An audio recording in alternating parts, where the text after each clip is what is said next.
मध्य प्रदेश की मोहन यादव सरकार ने मुख्यमंत्री निवास पर ओबीसी आरक्षण को लेकर सर्वदलीय बैठक बुलाई। इस बैठक में कांग्रेस प्रतिनिधि मंडल की ओर से प्रदेश कांग्रेस अध्यक्ष जीतू पटवारी, नेता प्रतिपक्ष उमंग सिंगार सहित कई वरिष्ठ नेता मौजूद रहे। बैठक के बाद नेता प्रतिपक्ष उमंग सिंगार ने सभी कांग्रेस नेताओं के साथ संयुक्त रूप से प्रेस वार्ता को संबोधित किया और ओबीसी आरक्षण में बनी सहमति को कांग्रेस की बड़ी जीत बताया। नेता प्रतिपक्ष सिंगार ने कहा कि कांग्रेस पार्टी की लगातार मांग और संघर्ष के बाद आज भाजपा सरकार ने ओबीसी आरक्षण के मुद्दे पर हामी भरी है। कांग्रेस सरकार ने 6 साल पहले ही 27% ओबीसी आरक्षण के लिए मजबूत नींव रखी थी और आज भाजपा सरकार कांग्रेस के बनाए उसी घर में नरेल फोड़कर गृह प्रवेश कर रही है। उन्होंने कहा कि कमलनाथ की सरकार ने ओबीसी आरक्षण पर आदेश लाकर और कानून पास करा के अपनी प्रतिबद्धता पहले ही साबित कर दी थी। कांग्रेस आज भी उसी संकल्प पर अड़ी है। कांग्रेस ने कहा है कि बैठक में यह सहमति बनी है कि कांग्रेस और भाजपा के वकील साथ बैठकर इस मुद्दे पर कोर्ट की अड़चनों को दूर करेंगे। हालांकि उन्होंने कहा भी है कि सरकार की करनी और कथनी में फर्क है। वो कांग्रेस की मेहनत और श्रेय लेना चाहती है। कांग्रेस पार्टी ने कमलनाथ जी की सरकार के समय ये कानून पास किया था और कई जगह इस पे भारतीय जनता पार्टी की सरकार ने आपत्ति लेते रहे, कोर्ट में चाहे पीएससी के माध्यम से आपत्ति लेते रहे। कथनी और करनी में फर्क था। 6 साल हो गए। मैंने आज सर्वदलीय बैठक में प्रशांत सिंह जी भी थे, साथ में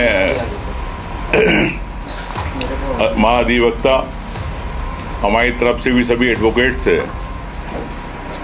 तो मुख्यमंत्री जी ये मैं कह सकता हूं कि जैसे गृह प्रवेश होता है तो 5 साल पहले से जो कांग्रेस ने घर बनाया 27% आरक्षण के लिए, उसका आज इन्होंने नारियल फोड़ के गृह प्रवेश किया 5 साल के बाद। तो करना था तो 28 की बैठक को क्यों, जैसे हमने परसों प्रेस कॉन्फ्रेंस करी थी अध्यक्ष जी हम लोगों ने, कि आपको तो उसी दिन ऐलान कर देना था कि हम देना चाहते हैं। तो ये सिर्फ श्रेय की लड़ाई है, होड़ की लड़ाई है।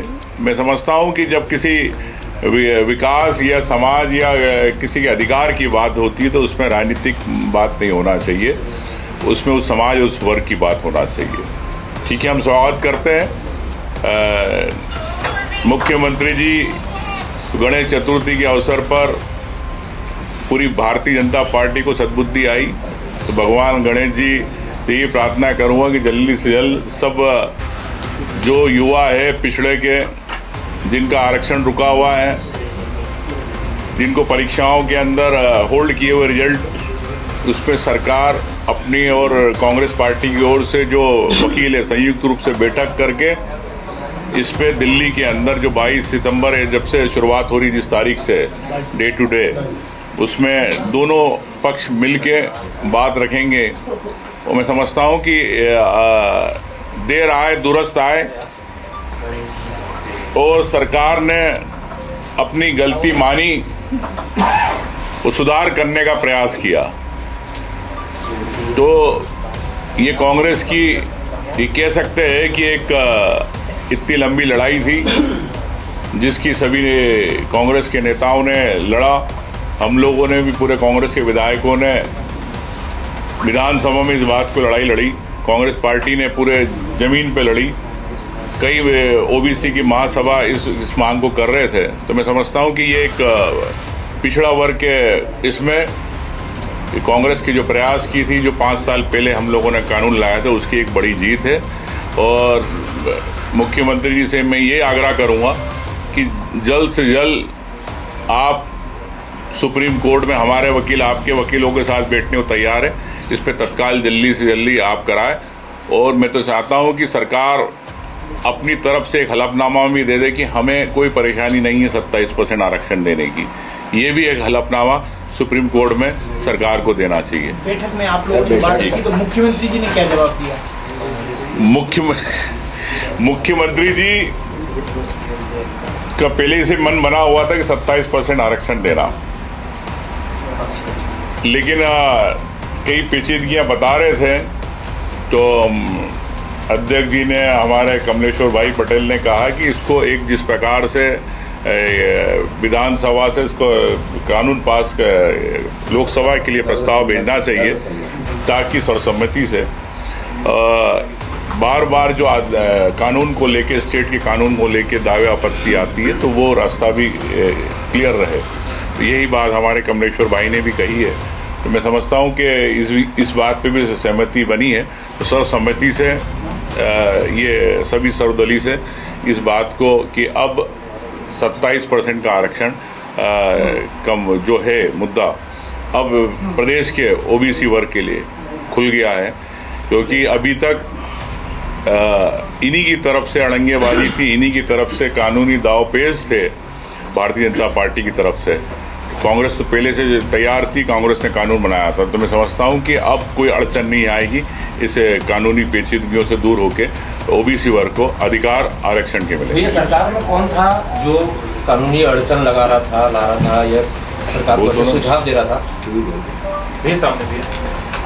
देखिए, मैं कह सकता हूं कि अब सरकार के अधिकारी सबके अपने अपने हित होते हैं, एजेंडा होता है।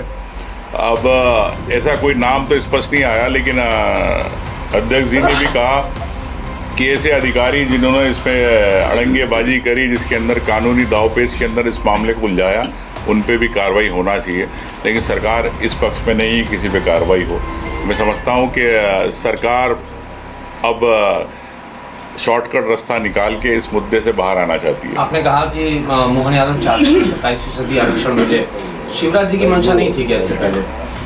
देखिए, ये प्रयास मैं समझ सकता हूँ कि जो पिछले कई सालों से जो मांग चल रही थी आरक्षण को लेके, ये उसका दबाव का परिणाम है।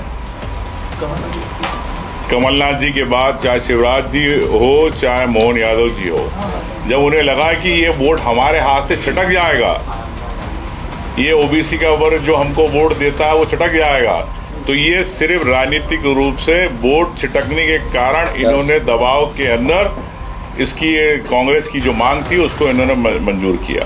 तो मैं समझता हूँ कि ये सिर्फ एक भय के कारण, वोट की राजनीति के कारण भारतीय जनता पार्टी ने ये निर्णय लिया।